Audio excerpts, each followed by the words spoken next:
All right, everybody, welcome back to another episode of Word with Ty Brownlow. I am your host, Ty Brownlow, and remember, no one is worthless, no story is worthless.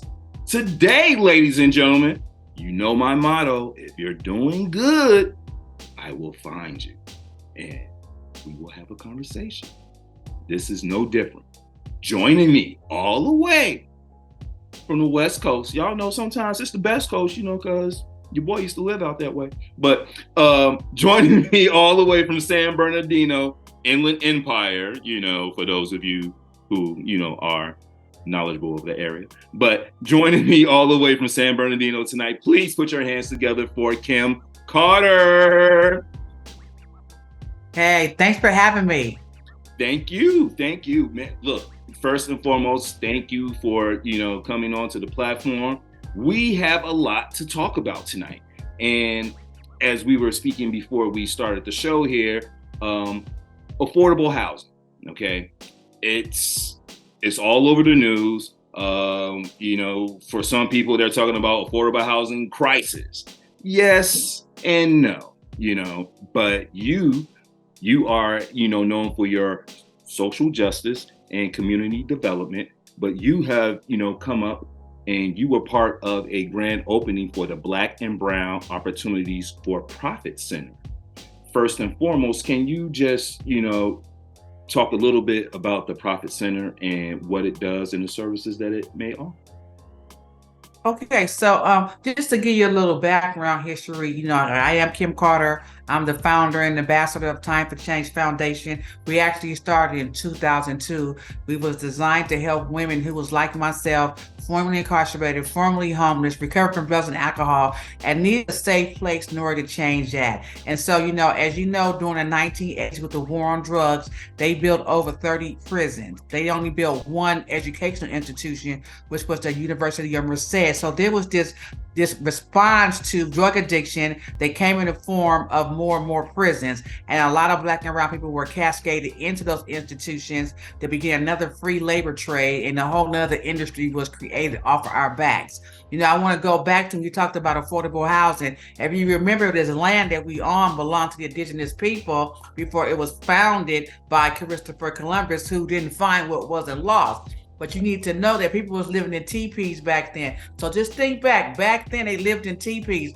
And you see now tent cities all over these cities, up under the freeways, on the side of roads, back to the teepee, right? Because what has happened between that time and this time is that the land grabbers have gotten so greedy that they've not only took over land, they've taken over the land that's for all the people, and only a few people can actually afford to have housing. So you have the working poor, people who have 2 and 3 jobs that still can't afford housing, because the way they parceled out the land and the way they excluded Black and brown people from actually buying land, getting loans in order to acquire land, it basically had the land grab was going to a certain population of people. And as you look at it now, we're predominantly Black and brown people are the ones that without land and without housing. And so we're predominantly in the tents. We were also predominantly in those institutions.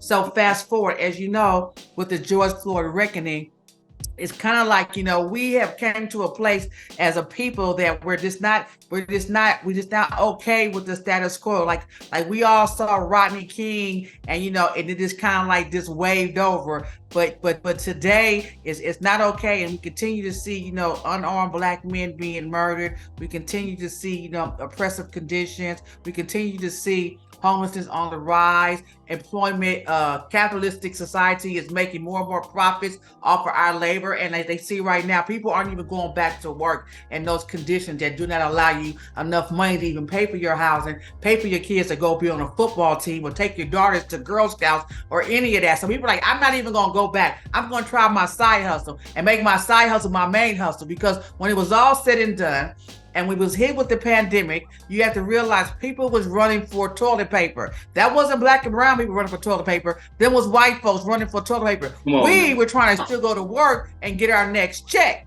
because we were trying to figure out how we're going to pay our bills. And then we were the ones who were stuck with our children, not able to go to school, needing to get Wi-Fi. Now we need to stay home and be the teacher, try to go to work. And we're going to work for institutions that did not care for our livelihood, did not give us PPE gear, did not put up plastic or protective covering in the Walmarts and the Targets and the grocery stores and all that. But yet and still, they wanted us to be the essential people to keep the world going on when it's a pandemic, but we would at least pay. And I said something was wrong with that. So it did not sit good in my stomach. I am one of those, you know, I'm a Fannie Lou Hamer, I'm a Harriet Tubman, you know, I'm a Angela Davis, like, you know, everything is entwined in me. And at any given moment, I'm going to respond accordingly. And sometimes I'm responding from trauma from my DNA. Sometimes I'm responding from the activism that I know that we can do better. Sometimes I'm responding from being a Black woman who has been oppressed, who has now experienced some freedom and will not go back in the cage under no circumstances. And that will not be conditioned again under no circumstances. So I'm a free thinker and I'm a free woman. And so what I do is that I had this ignition. I was ignited during the COVID. And, you know, it came about, there was a lady on YouTube, and she was like, you know, you want to know why we burning down everything?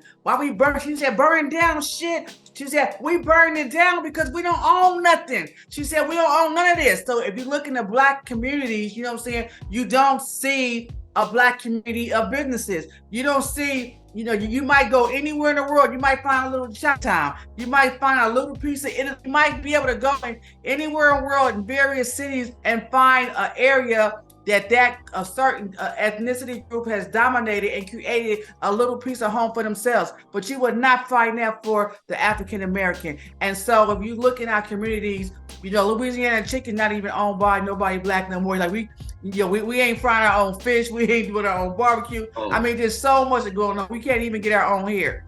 And so God told me, if Noah could build the ark, why can't we build for ourselves?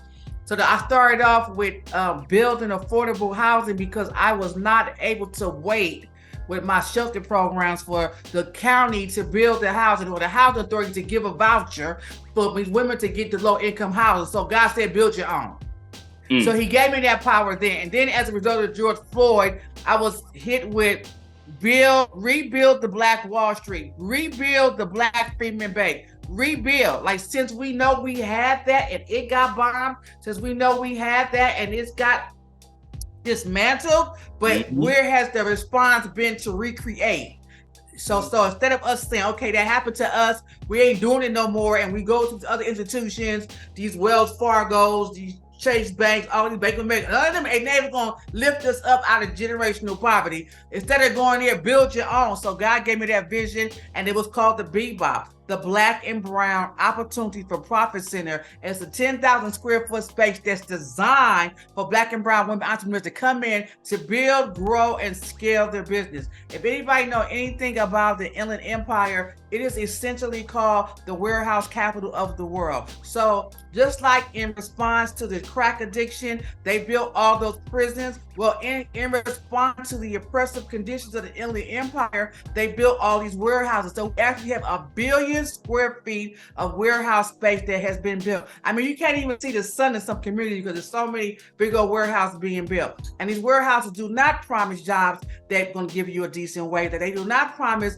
career ladders to go into it. They promise to have you on a line and packaging and making somebody else rich, and you're gonna get that same old check. And so as a result of that, it's like we need to create our own product, and we're going to use these warehouses to have our products in. You're not going to trap us in yet another concrete box all day long. When you go in and it's dark at 7 o'clock in the morning, you come out as dark at 7 o'clock in the evening. You don't even get to see the sun no more. It's how long you got to work in there to even get a decent check to be able to afford some kind of rent. And people are still double up in housing because it's unaffordable. It's unaffordable because the classist system has cast aside and decided that there's a population of people who don't need access to housing. So we got to do for ourselves. So we have to go back to what we know is great inside of us. I am not a descendant of slaves. I'm a descendant of kings and queens by way of a slave. But before that, I come from something great. I need to tap into that greatness. Now, remind my brothers and sisters that we are kings and queens here, and we have to elevate our mind, our thinking.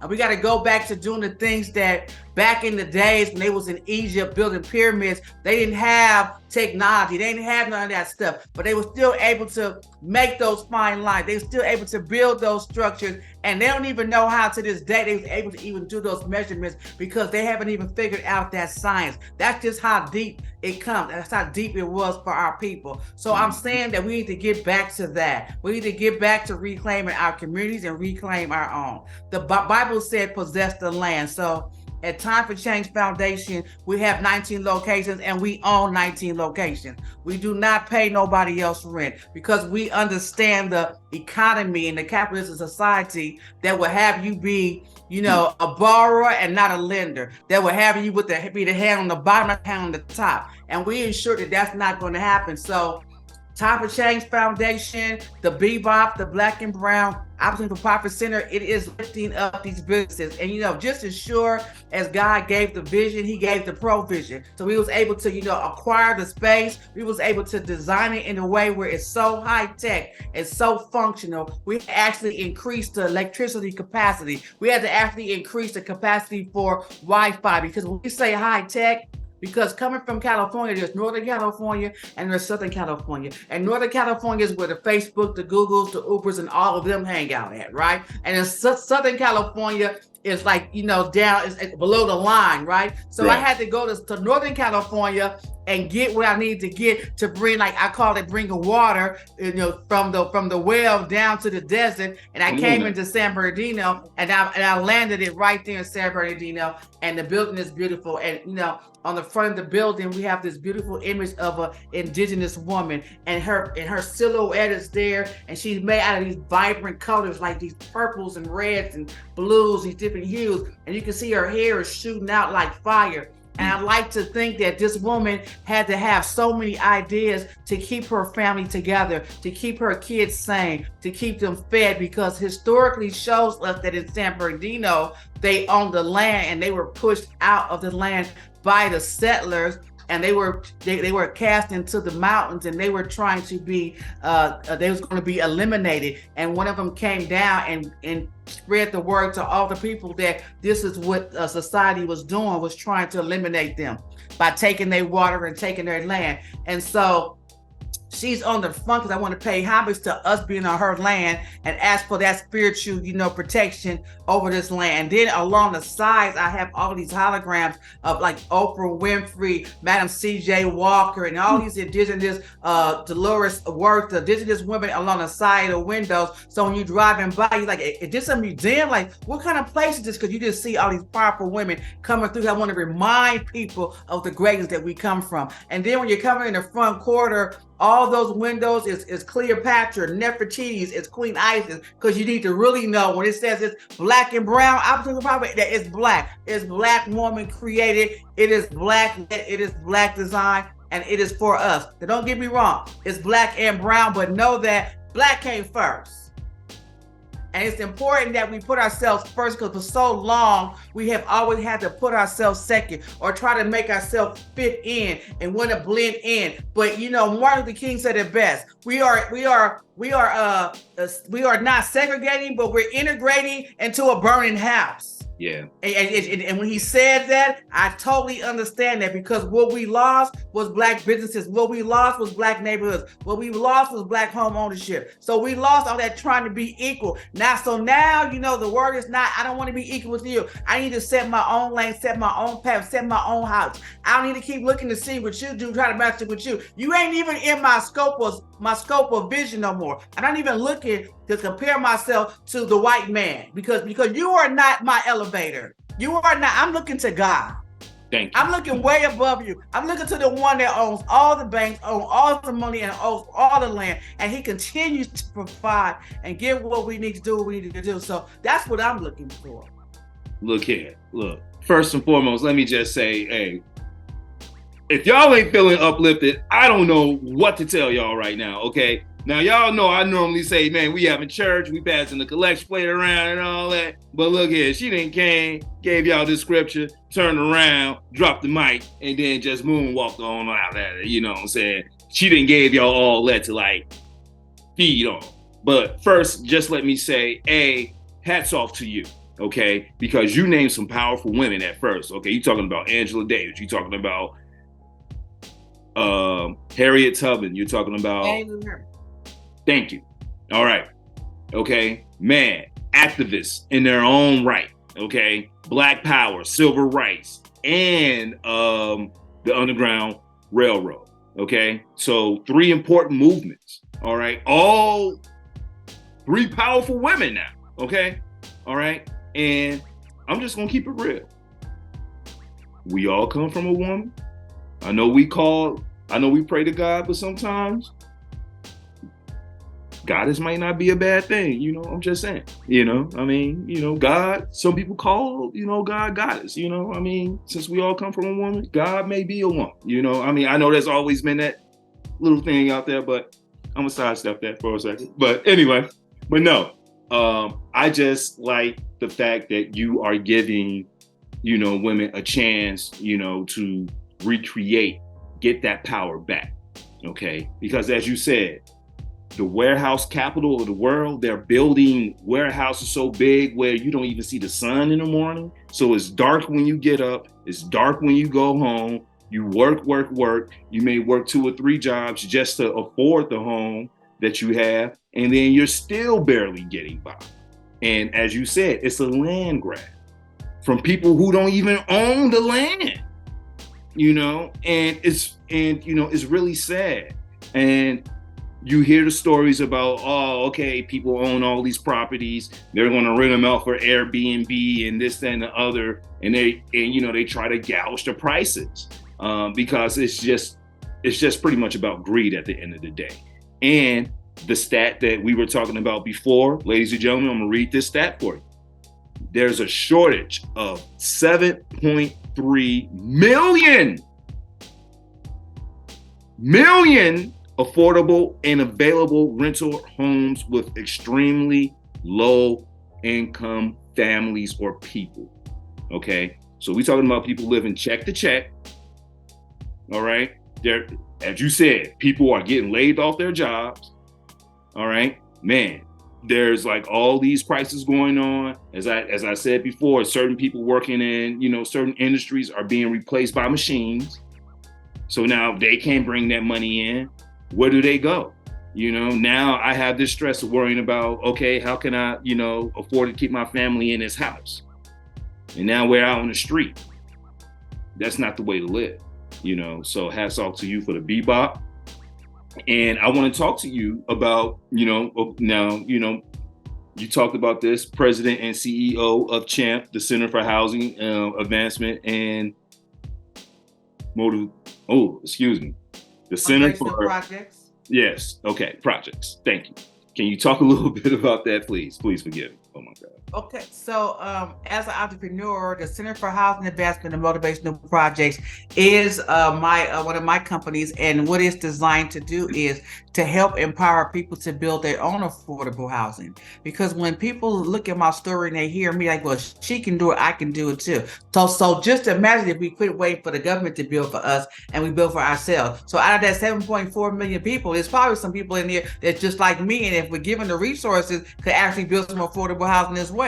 So when I go into these rooms and I'm with these developers, I shouldn't be the only Black woman up in there. You see what I'm saying? It should be more people in there that look like me, because it's more of us that need housing that look like them. So I don't know why we're not heavily dominated in those rooms. But a lot of times what happens is we have, the educated variety, which is our African American and our Hispanic brothers and sisters that go to the educational institution, because that's always been something that has been told to us, that if we go get higher education, it's going to unlock these doors, unlock these opportunities. But what it also does is give you a conditioning in the way that you think. And so you think within the box and don't think out of the box. And so as a result of that, you spend your time getting more and more educated, but the impact of your education is not felt throughout the community, because you can't take that education and translate it into action, because it's not designed to do that. It's designed to keep you thinking, and it's designed to keep you studying, but not designed to keep you to doing.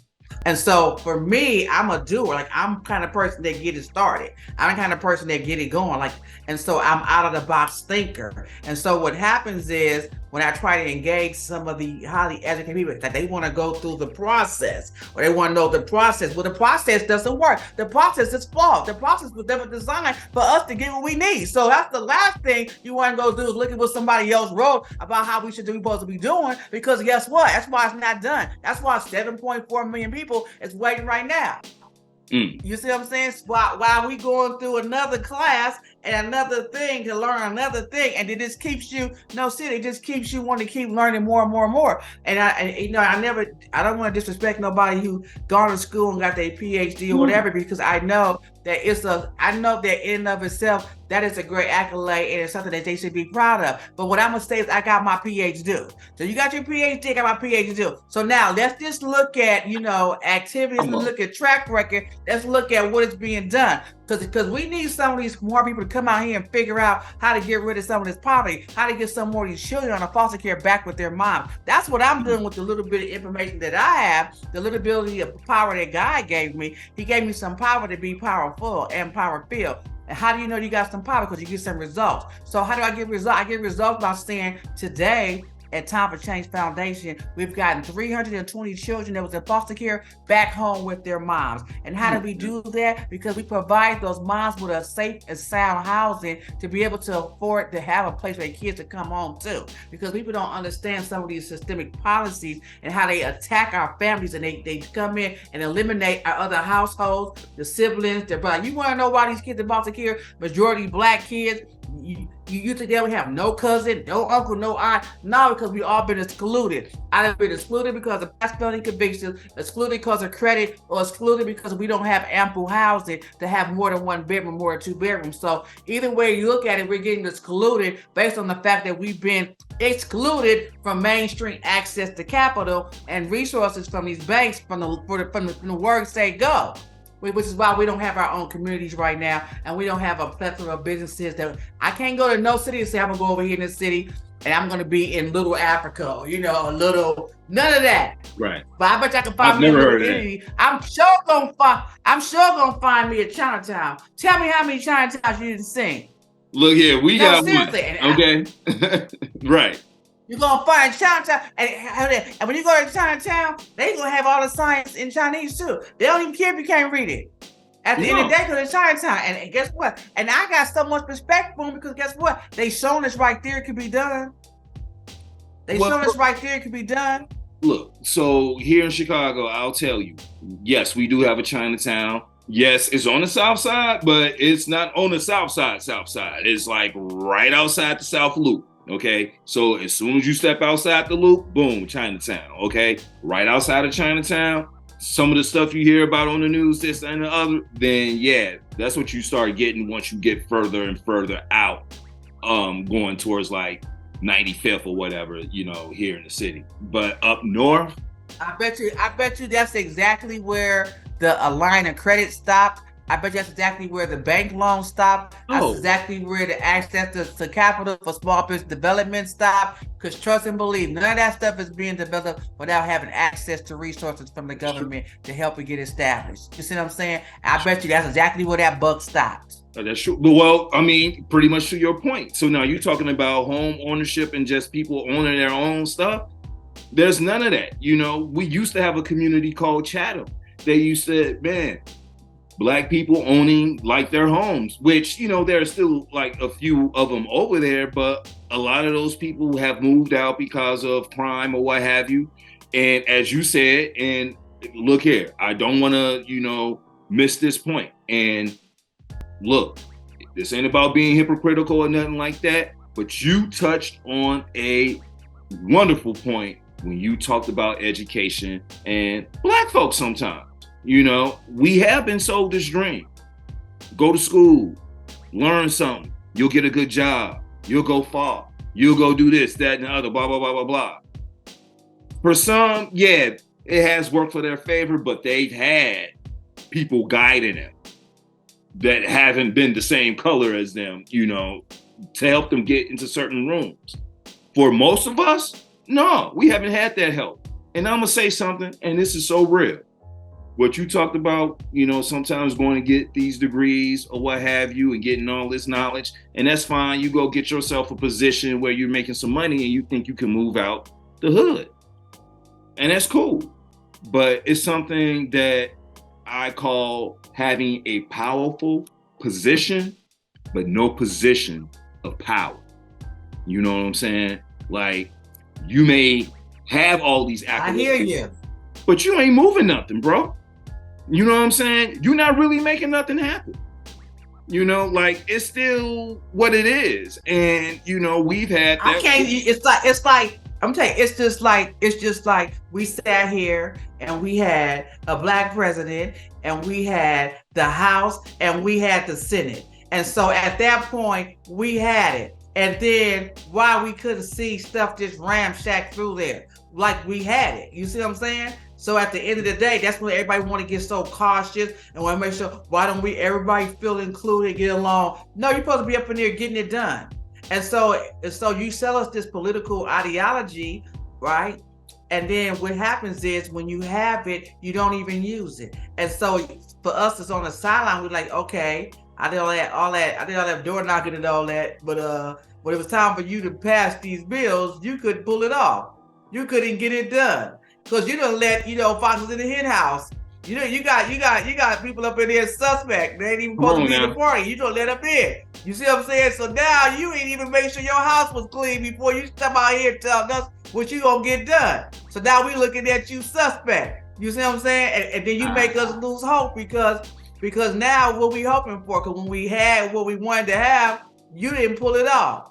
And what we see right now is y'all be shady up in it. So now we got to go back to local where we do have more action for more power, and we got to make it happen. We got to go back to the county and we got to push it there. We got to push it to state level. You see what I'm saying? Because we see the higher up it goes, the more elusive it becomes when it comes to real change in the community. There's no reason why senior citizens of Social Security should not have access to dental care right now. There's no reason why they should have limited access to medications, as much medications that they need. You know what I'm saying? There's no reason for them to continue to have these oppressive, draconian policies that do not lift people up out of poverty and traps them in poverty. They want to always talk about the lady on welfare, the one on welfare, but at the end of the day, you trapping her up in welfare because as soon as she make 15 cents extra, you want to take away her child care. But that 15 cents did not cover the child care. So at the end of the day, are you really creating programs to lift people up or to trap them? Right. You understand what I'm saying, right? Oh, no, I understand exactly. Yeah, they want to say, well, they don't want to work. You want me to go work somewhere for $7.50 an hour? You won't even take the federal minimum wage and put it up to decent hourly rate. I'm just saying. The federal minimum wage, you won't even take it up to $20 or $17 an hour. You still down below 10 somewhere. Are you kidding me? Federal government. With the billions and billions of dollars that you guys have, you spend on defense, you spend on everything else, but the American people who actually need the resources the most. And you tax them the most too. Come on. So at the end of the day, we have to just, as a people, just wake up and we got to do our part. We can sit here and we complain all day long, but I like to point things out, but I'm also a mover and a shaker. So, I try to make moves where I can and shake things up when I can. So let me ask you, and for those who may be sitting and for those who may be watching this right now, and there's probably somebody sitting around like, man, I want to do something, every day I get up, I may go to the store and walk around in my neighborhood. I see my neighborhood look like this, that, and the other. I think there can be change. What can I do to start this change? Like, what piece of advice would you give someone that's looking to make change in their neighborhood? Well, the first thing I would say that people got to do is got to go inside, and you got to turn to a person who's willing to, I would say, civic engagement. You got a person to volunteer. I mean, if you want to really help, go to your nearest homeless shelter and help. Go to your drug and alcohol program and help. Go to your domestic violence shelter and help. If you really want to help, go be a part of helping build somebody's appetite for amenity houses. Like if you want to be of help right now, go help. Go feed the homeless in the park. Because one of the things I learned is that the more I do for others, the more blessings that I get. So Look, you really want to see your life elevated, you got to do for others, and God going to elevate you. And it's like a secret sauce, but it really ain't no secret. You see what I'm saying? Because the bottom line, God already gave us His word, His promise. It don't come back on zero. So you got to do for others. So you got to start off doing for others. And most people have experiences, prior gang banging, prior being in prison, all that. And these experiences can be used for some of our youth. They can be used for some of our young kids in school who are at the borderline between left and the right, because we know sometimes these school systems are not properly funded, especially in our area, right? They're not properly funded, and then these teachers are coming there to get some credibility on their rap sheet. I mean, on their rap sheet, on their employment record, and then they out to the next, private school. You see what I'm saying? No. So look here, as a person who's worked in education, I'm gonna keep it real. Yeah, you're right, because that's what it feels like sometimes when you're sitting in there in their interview. It feels like a rap sheet when they running down this. I'm like, man, oh God. Like, yeah. Right. So no. Yeah. But I would say that, I would also say it's easy also as well to get online and enjoy, like, Time for Change Foundation. We have a whole policy advocacy group. You can go online, subscribe to our newsletter. That's www.timeforchangefoundation.org. It's all one word. You can go there. It's going to give you information of the bills that need to be signed. You can send letters to your congressperson, this, that, and the other. The second thing I didn't mention is that I am an author of a book. It's called Waking Up to My Purpose. It's available on the website, which is the kimschamp.com. And it's on the timeforchangefoundation.com website. And what's wonderful about the book, Waking Up to My Purpose, is I had the esteemed honor and privilege to make the book debut on the Jennifer Hudson daytime show. So I was on her talk show. She received my first official copy of the book. And I want you to say this, the Jennifer Hudson show is amazing. She is she's just a down-to-earth, a genuine, kind, caring human being.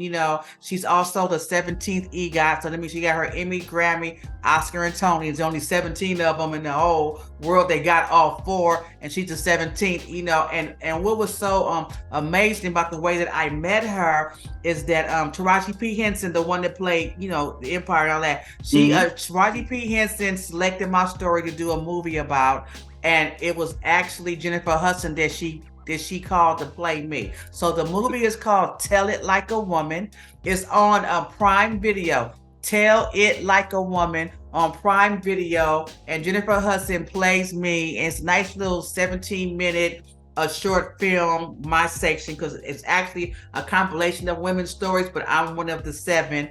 But Jennifer Hudson played me to the T. You'll see my life transform from prison to who I am today. And it's just been an amazing ride. So, God is using me, in a various ways, being a top 10 CNN hero. I mean, out of 50,000 nominations in 80 different countries, your girl made to the top 10, so it's like, how do I get there? God got me there with people who go in mountains to bring water back to different communities, like not phenomenal women and phenomenal people doing phenomenal work. And when he had me stand aside them, and they were my peers, and then I knew that one more time that God had chosen me. And he says it very clear: your eyes have not seen, your ears have not heard, nor has entered into the hearts of man the things that God would do for those who love the Lord. Well, I'm a testimony for that. From being homeless, on crack, and on drugs, to flying in private jets, I'm telling you, it's just been one amazing ride. And I couldn't do it unless I do what I do.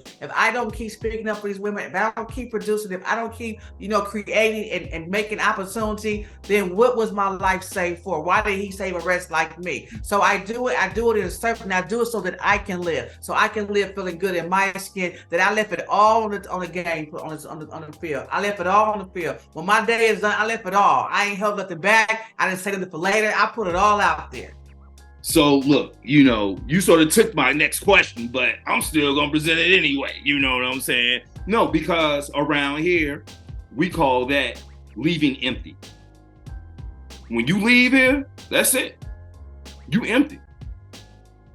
You don't have anything. It's done. The movie is over. You have watched the last scene, okay?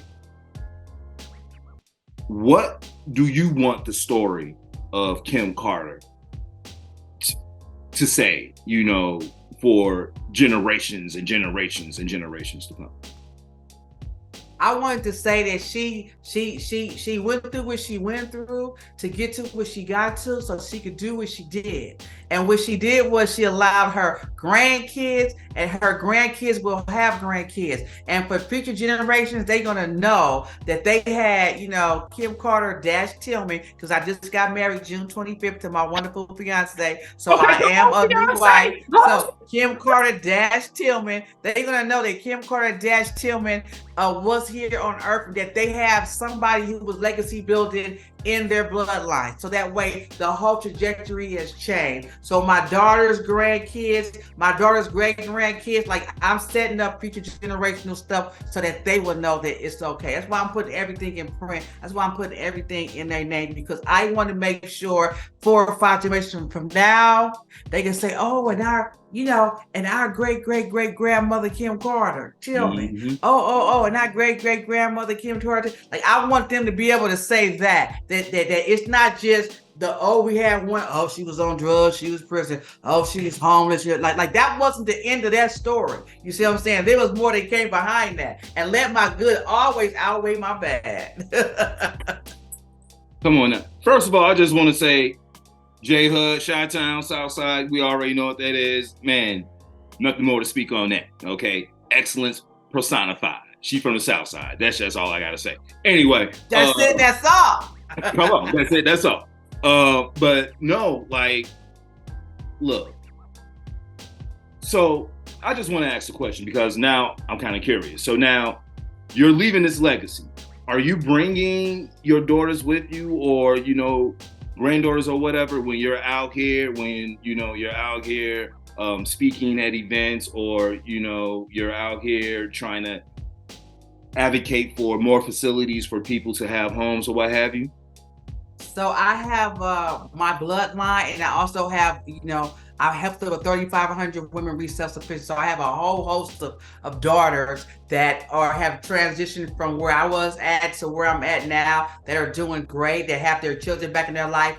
And, I'm just surrounded with so many of my daughters, for lack of better words. They stay on the front line, they stay providing testimony, that stay showing up and stay speaking up. So we've created, a miniature, little army of people who are leaders within their own right, because great leaders create other leaders, not followers. And all of them are leaders, and all of them have been pushed to the front. And it's all about that story, telling your story, being able to hold your head high, no matter what the past looked like, to know that you still got a future in the present ahead of you. And that's what Time for Change right here does. It reminds people that even Kimberly Diamond was once a black piece of rock on the side of the road in Africa, before somebody picked it up, buffed it off, and cut it up. And now she's selling for millions and millions of dollars. You know what I'm saying? Come on now. Come on now.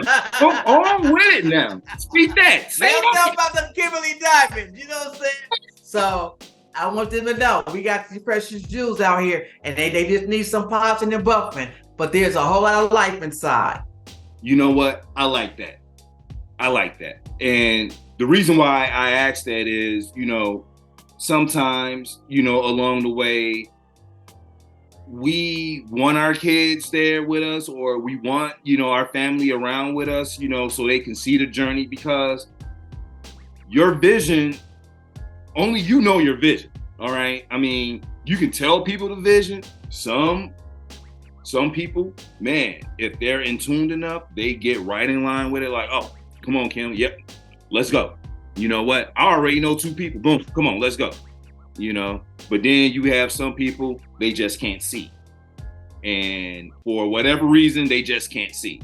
And they're skeptical. They're going to, be a little cautious or what have you. And they won't support until it's popular or cool to support, which they have their thing, but I was interested, in knowing, like, hey, is there family around? But as you said, you have your daughters, okay? The women you have helped. And sometimes, man, look, to have those people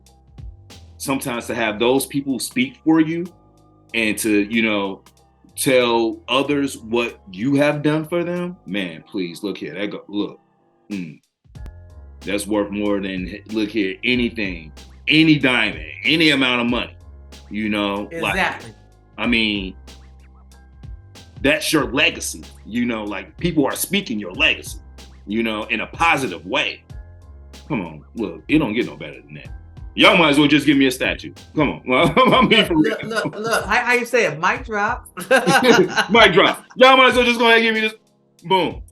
Go ahead. No, but look, so man, I come to the last question that my show known for, but I really want to know this answer now. Okay, Miss Kim Carter Tillman. See, all right, just have to throw that in there. What is the one word that best describes you and why? The one word I would say would be fearless. Fearless. And the reason why is because I got nothing to lose and everything in the game. I got nothing to lose. I'm already overpaid. Like from whence I came, I've got nothing to lose. So at the end of the day, I'm here because God read down and saved the rest like me. You see, so anything I do, I'm not worried about what if it don't work? What if it fail? What if they don't let me in? Like that never crowds into my brain. Maybe it could have been a crack. I don't know, but I do not have a fear of new things. I don't have a fear going into places. I don't have a fear being around people who may have positions of power, people who may be in powerful positions. Like, I don't care about none of that. I be authentically Kim Carter everywhere I go. And guess what? And that's enough. I'm gonna call you my one word, warrior. God calls his warriors to do, justice out here in the world. Guess who's doing justice out here in the world? Oh, I don't know. Kim Carter Till. Oh, yeah, her. Yeah, man. Yeah, she out here fighting, man. She out here doing the thing. Okay? Warrior. All right? You out here battling. Like you are out here battling it, protecting legacies and things of that nature, giving women a chance to like live again, reunite with their families. You know what I'm saying? Like pivot to a new position in life, and that just speaks volumes, like that's just something money can't buy. All right. That's just something like you can't put any monetary amount on that, you know what I'm saying? Because that's just something that comes from inside. So warrior, God calls his warriors to fight these battles. Man, ain't no bigger warrior than Kim Carter Tillman. So mic drop.